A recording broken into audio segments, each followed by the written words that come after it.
Burrow. Burrow. All right. Break it up. Welcome to Tiger Pick'ems on MUTV 23 as we head in to Week 11 of the college football season. I'm Jack McGrath alongside Adam Rosen and JJ Angelo. Last week featured some very tight matchups. Looking back at our picks from last week, JJ finished at 2-2. I beat him by one game, going 3-1. Adam went 0-0. It's his first time on College Pick'ems. He's excited to get started. So, we have some great games this week. Some of the best all season, if it's what we're expecting. We're going to start off with a matchup between two of the best teams in the nation, LSU and Alabama. Adam, we will start with you. So we've got number 1 ranked LSU, and they're marching into Tuscaloosa to face off the number 2 ranked Alabama Crimson Tide. This is the first time since 2011 that the number 1 and 2 ranked teams have faced off in the regular season. Ironically, it was the same teams, LSU against Alabama, and LSU in that matchup won in overtime at a very weird 9-6 score. And I don't think that'll be the same time. There's also so many storylines I'm looking forward to. You have Alabama quarterback Tua Tagovailoa expected to return from injury. He probably will. And then he's facing off against the Heisman favorite as of right now, Joe Burrow, LSU's quarterback. As well as on offense and defense, LSU's safety Grant Delpit. Even though safeties generally don't cover receivers, I'm excited to see. I think he's going to have to be placed against Jerry Jeudy because Jerry Jeudy's unreal. And then I think I thought that Alabama is the favorite, I think LSU takes it in a 4-overtime shootout, 55-49. 4 overtimes, oh man. All right. Best overtime rules. Well, I love the stories, Adam. I think storylines are cool, but I disagree with you on this one. I think this one's going to be a lot lower score than people think. I think this is going to be a defensive battle. Joe Burrow, he's been playing good. I think he's going to be rattled. I don't think he's played a real defense all year. Texas has maybe, but they've given up a lot of points lately. And Alabama's going to get after Burrow easily. Tua, like you said, he's going to be expected to be back. He'll be a bit hobbled. He'll probably just be in the pocket. I don't see that as a big problem. He's got 3 NFL talented receivers in Jeudy, Ruggs, and Smith. He can just toss it up to them. I think it's going to come down to, it's going to be a lot like last year, except a little bit closer for LSU. It's going to come down who has the ball last. I think Alabama's going to have the ball last. They're going to score last. I like the Crimson Tide in this one, 23-20.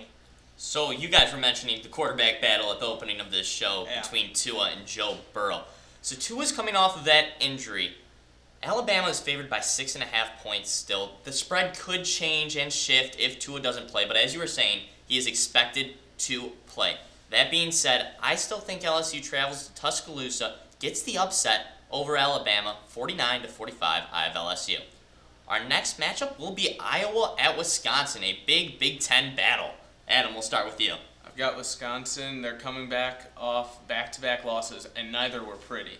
Getting upset in historic fashion by Illinois, shout out to my family, all Illinois grads, and then getting blown out at Ohio State.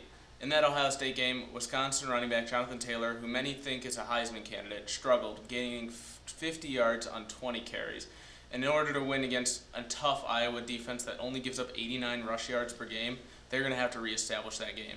Both teams are coming back in different situations. As mentioned, Wisconsin's on a 2-game losing streak. Iowa's on a 2-game win streak. But this time I expect Wisconsin to come back home to Madison, play with some vengeance. They are angry, and it's not going to be close. 34-10. Wisconsin gets back on track. And even though playoffs are almost impossible with 2 losses, this is going to put them in position for a really nice bowl game.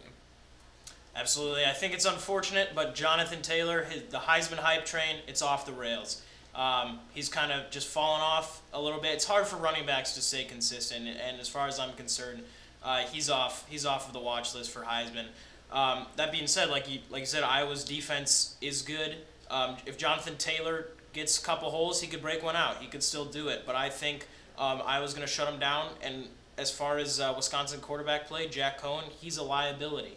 On the same side, Nate Stanley, Iowa's quarterback, he's not been playing well. He's just on the eye test. He's been pretty sloppy this year.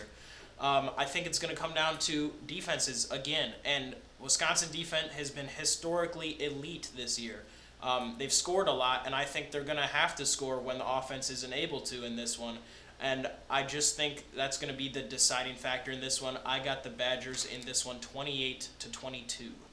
So we were talking about Wisconsin's tough time moving the ball on the ground. And Iowa's been talking all week about how Ohio State stacked the box when they beat Wisconsin, which sort of explains their tough time with the run game, Wisconsin's tough time with the run game. I think Iowa comes out with similar sets and will take down Wisconsin. I think they hold Wisconsin. You are mentioning Cohn's sort of a liability at this point. I think they hold Wisconsin to few enough points. I think their offense just scores enough against that Wisconsin defense. I have the Hawkeyes winning 24-21. We were talking about how this was a Big Ten battle. This one's even more important. Yep. Two undefeated teams going at it, Penn State and Minnesota. Adam, once again, we go to you. Number 13 ranked Minnesota comes into this game undefeated as they play against the Penn State Nittany Lions, also undefeated. I did not expect Minnesota to be this good this year. They both boast one of the best offenses in college football right now. Both average about 420 yards a game. Both only give up about 280 yards per game, so they're basically the same, even as any possible way.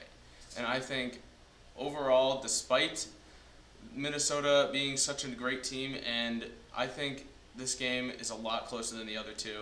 Penn State's going to have more experience. They've been in these situations more often recently, and I have them winning 24-20. Yeah, I like what I'm seeing with Minnesota. Good team, good young coach. I just think that Penn State offense has been really good. Sean Clifford and KJ Hamler, one of the more underrated duos in all of college football.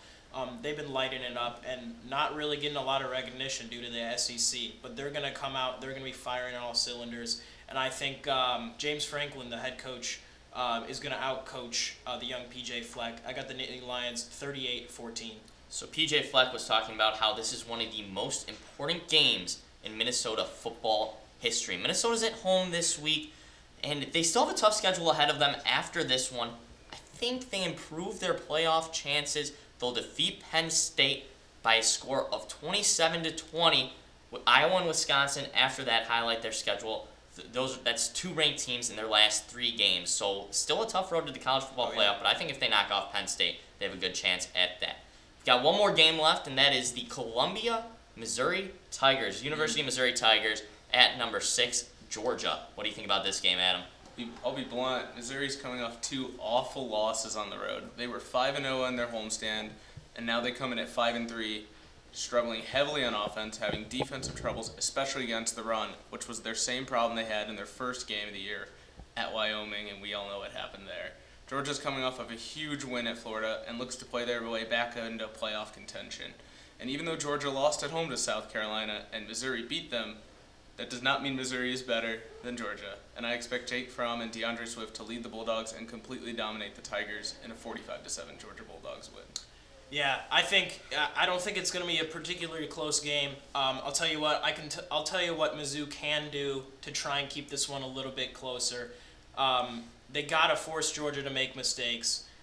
Georgia doesn't do it a lot, but if they can get a couple ones, they have to take advantage of those. If you look at Notre Dame and how they made that game somewhat close with Georgia, they came out early, they punched them in the mouth early. If Mizzou has the ball first possession, they have to score if they want to keep this one within reason. Kelly Bryant's got to step up to the plate. Kelly Bryant has to throw for at least 300 yards if Tigers want to have somewhat success in this one. And Tyler Beatty and Larry Roundtree also big games. It's going to be tough stopping DeAndre Swift. You don't have to get him started. You got to stop him. And again, I've said it before, I think if Jake Fromm has to throw more than 30 times, that's to your advantage. They're more of a running-based team. Jake Fromm's more of a game manager. But again, he's got the talent. He's got the intangibles. He can step up when it matters.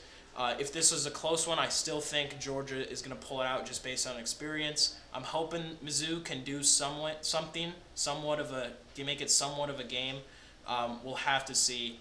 But still, I got Georgia in this one by 3 touchdowns. With how Mizzou has struggled on the road this year, though, how ironic would it be for them to pull this one off against Georgia? Yeah. It would be something. That would be historic. I still think Mizzou does not have a very good chance in this one. I also have Georgia in a blowout. I actually have them 48-21 over Mizzou. So that's going to do it for us here at MUTV 23 Tiger Pick'ems. I am Jack McGrath, along with Adam Rosen and JJ Angelo. And until next time, this has been Tiger Pick'ems.